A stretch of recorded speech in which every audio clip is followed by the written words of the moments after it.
Welcome to the deep dive.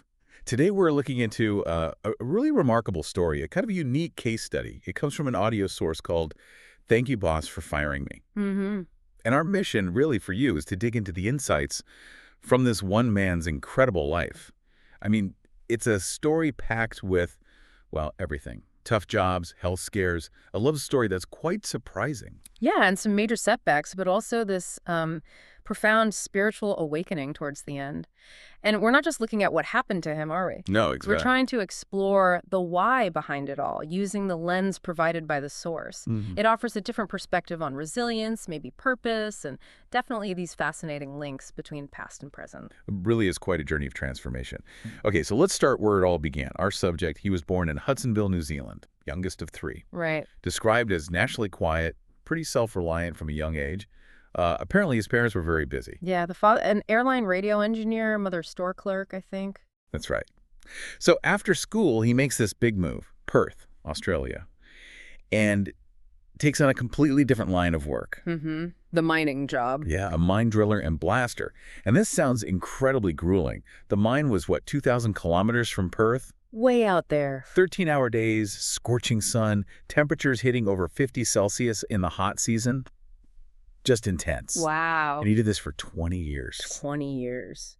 Now, it's interesting, isn't it, how the source connects that period, all that intense sun exposure, the hard labor, and the skin cancer he later got on his back and neck. Yeah, what's the connection there? Well, according to this perspective, it traces back to a past life. He was supposedly a soldier who forced prisoners of war to dig trenches, build camps, all under a blazing sun. Okay. And apparently he used really harsh words to push them. So this verbal karma, the consequence of harsh speech, is linked specifically to his rough skin and the cancer. And the physical work itself. That's seen as the manifestation of the physical burden he imposed back then. It's presented as a kind of karmic balancing. Right, okay. So after 2 decades doing that intense work, he gets the skin cancer diagnosis. That forces him to take time off, head back to Perth for treatment. And this is where things take a bit of a turn, don't they? A more hopeful one. Yeah, this is the meeting at the clinic. Exactly. He meets this Filipino woman, a doctor's secretary. And she was incredibly kind, went out of her way to get his appointment moved up, saved him like a 2-month wait. Which must have felt huge at the time. Oh, definitely. Yeah. He felt this immediate, deep gratitude. And their courtship, well, it was quite unique. The flowers, right? Yeah. He sent her these amazing flowers, and that led to 3 months of just writing letters back and forth. Wow. Litters. He was basically just waiting patiently for his next doctor's visit, because that was his only real excuse to see her again. A bit strategic, maybe? Maybe a little. So when he finally sees her again, he does this quick check, looks for a wedding ring. None there. Ah, the discreet check. He musters up the courage, asks her to dinner, and she says yes, happily. Good for him. And on that first date, she tells him something pretty significant. What was that? She'd been married before, had 3 kids with her ex, which, as she apparently put it, meant she had plenty of experience in relationships. Quite upfront. And that initial kindness from her, speeding up his appointment, the source suggests that wasn't just random chance, right? You know, it hints at something deeper. Yeah, like a pre-existing connection, Yeah. sort of karmic link already there between them playing out again in this life through her compassion. Okay, so fast forward. They're married now, 11 years in, and then disaster strikes. The health crisis. Yeah, severe abdominal pain, starts passing blood. He's rushed to the hospital. And the doctors, they give a really grim prognosis. They thought he wouldn't make it. They expected him to die within hours, told his wife, make peace, call a priest. Just awful. Wow. And what did she do? This is amazing. She prayed. But not just Catholic prayers. She also did Buddhist chanting, apparently at the same time. Both traditions together? Yes, and the outcome. Yeah. Well, it was basically miraculous. His condition just started improving, steadily, until he made a full recovery. Incredible. And how does the source explain that survival, especially after such a terrible prognosis? It connects back to karma again, doesn't it? It does. It talks about his severe illnesses, not just this one, but also a brain tumor he had surgery for when he was only 2. Right, he was unconscious for a month then, tube-fed. Yeah, those are described as remnant karma, lingering effects from that past life as a soldier where he'd killed many enemies. So karma catching up. Kind of, but the reason he survived this time, despite the karma, is attributed to the merit he'd built up, specifically good deeds connected with the Dhammakaya community in the past. So merit acts like a buffer, almost. That's the idea. And the advice given in these situations is always to accumulate more merit, all kinds, but especially through meditation, and then dedicate it to anyone you might have harmed in the past. Okay, so after this near-death experience, things changed again. His wife asked him something important. And not to go back to mining. Exactly. Too dangerous. So he transitions, gets a job at a hospital. Doing what? Caring for emergency patients, assisting an anesthetist. Totally different. And the pay? Much less, like 3 times less than mining. And he's working all day in operating rooms. Yeah. But he loved it. Really? Yeah, felt proud to be saving lives. The source even mentions he would clean deceased bodies and he'd pray and meditate before doing it. Found real meaning there. That's quite a shift from blasting rock. Definitely. But the story doesn't stop there.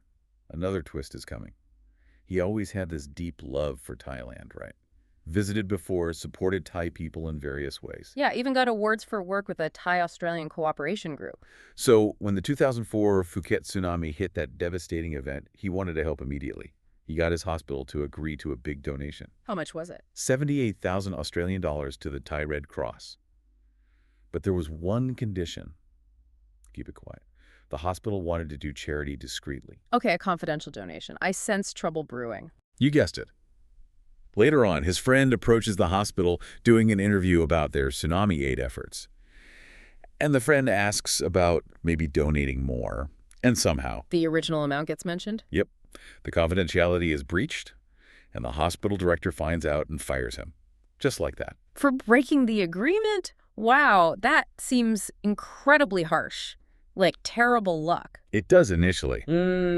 But here's where that idea comes in. The bad luck paving the way for good fortune. Exactly. It looks like a setback, but it turns into something else entirely. A redirection, like you said earlier. He was sad at first, understandably.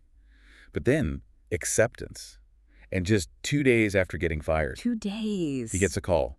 It's the Wat Phra Dhammakaya Meditation Center in Perth. They invite him to join this big ordination project in Thailand. The International Dhammadayata Project. That's the one. And he just accepts immediately. Fueled by that love for Thailand, he used to find peace listening to monks chant at Wat Pho, remember? He didn't even fully know what being a monk involved, but he said yes. He even wrote a letter back to the hospital. What did it say? Basically, thank you for firing me. He called it the best opportunity of his life because it allowed him to ordain, which he felt he couldn't have done if he was still working. Incredible perspective shift. And the source adds another layer to this, doesn't it? About destiny. It does. It suggests his ordination wasn't just chance. Right, it was sort of predestined, based on past merit, maybe even previous times he'd been ordained. The firing wasn't the cause, but more like a shortcut. A shortcut. Yeah, speeding up something that was perhaps bound to happen anyway, according to his karmic path. It just cleared the way faster. Wow. Okay, so before he leaves for Thailand, his wife says something truly remarkable to him. Oh, what was that? She said, all the bad things have passed. Today, you have found a new, better path. Your dismissal has given you an opportunity to learn new things, which might be your duty to be a monk. That's incredibly understanding. Isn't it? And she finishes, whatever happens to you in Thailand, even if you decide to stay in the saffron robes forever, I will respect your decision and be your support. Wow.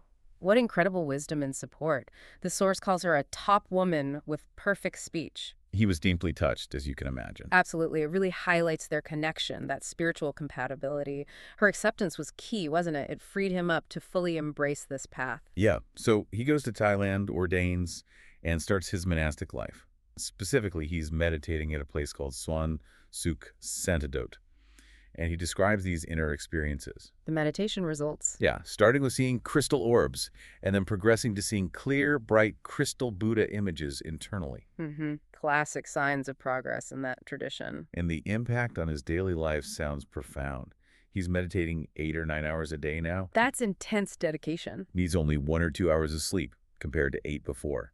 And he talks about the sense of happiness, of joy, that's almost indescribable. That deep inner peace often comes with sustained practice. His hope now is for everyone to find similar insights. He wants to be involved in spreading this Dhammakaya knowledge globally. And the source confirms his rapid progress isn't out of the blue. It comes from practice built up over many, many lifetimes. Ah, the accumulated practice idea again. Exactly. His current practice is described as stable, and the advice for him is clear. Stay ordained. Monkhood offers the best conditions for deep practice, generating more merit with fewer worldly distractions. Makes sense. And there was that story about the snake, too, wasn't there? Oh, yeah, the cobra. Quite something. He's meditating, and this large cobra, maybe 2 meters long, approaches him. Scary. You'd think. But because of his consistent practice keeping precepts, meditating, cultivating compassion, that inner purity, the snake just lost its aggression.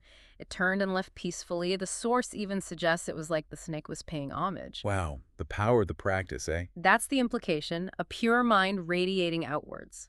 Okay, so let's shift gears slightly and dive deeper into these karmic threads the source talks about, connecting him to people in his life. It's like a whole hidden network. It really is presented as an intricate tapestry, yeah.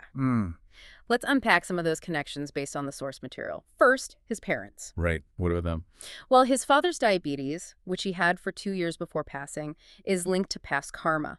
Apparently, he was a farmer in a past life who killed animals, often for food. Okay, and after they passed away? Both parents were reborn, but as Gandharva deities in the Himalayan forest.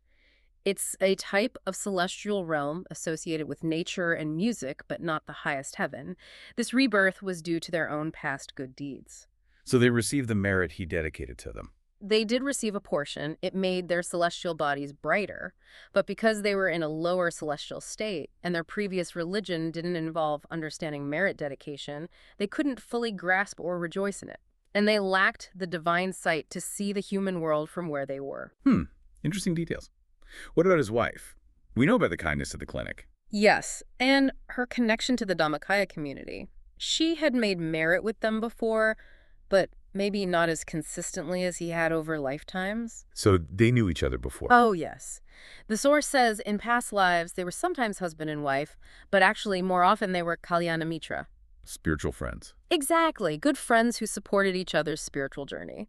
So her kindness in this life, helping with the appointment, is seen as just a continuation of that long-standing supportive bond. Makes sense. Now, what about her children from the previous marriage? There was something about them causing her sadness. Yeah, apparently they didn't visit her much, which caused her pain. And this, according to the source, is linked back to her past karma specifically, a lack of merit from caring for her parents in a previous life. So a karmic consequence for her. Yeah. And the solution. For her to find real peace and happiness and be less affected by the children's actions, the advice is for her to meditate deeply, to access that inner Buddha image herself. Focus inward. Okay. And finally, his monk mentor. They had a close bond. A very close bond. And that, too, has deep roots. They were fellow soldiers together in a past life, serving under a king who later ordained. And they followed him. Yes, both of them also ordained and remained monks for their entire lives in that past eon. So they reconnected in this life through their shared decision to ordain again, a continuation of their path together. It really paints a picture of lives deeply interwoven across time, doesn't it? Within this framework, nothing seems random. That's certainly the perspective offered, and it leads to their aspirations for the future. Both he and his mentor wish to ordain young in future lives, keep building merit together. Because their connection is strong. Very strong. They have thick ordination roots, meaning a powerful karmic inclination towards monastic life from all those past efforts. The encouragement for him now is to solidify that even further strive for lifelong monkhood in this life. Keep meditating, study the teachings, help spread them. And that ensures they stay together. It helps ensure they remain within that special merit circle, pursuing enlightenment together lifetime after lifetime. Well, what an incredible deep dive that was. Just reflecting on his journey from that intense physical labor, the near-death moments, to finding this profound sense of peace and purpose as a monk.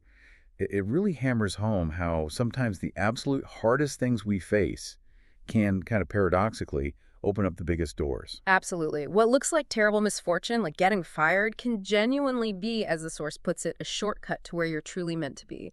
This whole story, seen through that karmic lens, really highlights how past actions are thought to shape the present, but also the power we have now, through compassion, through spiritual work, to influence our future destiny. So maybe a final thought for you listening today to ponder. How might the unexpected challenges, the setbacks, maybe even the firings in your own life, how might they actually be nudging you, guiding you toward the path that's uniquely yours, fulfilling, and maybe even destined? Thank you for joining us on this deep dive. Definitely something to reflect on those hidden opportunities that might just be waiting in our own experiences.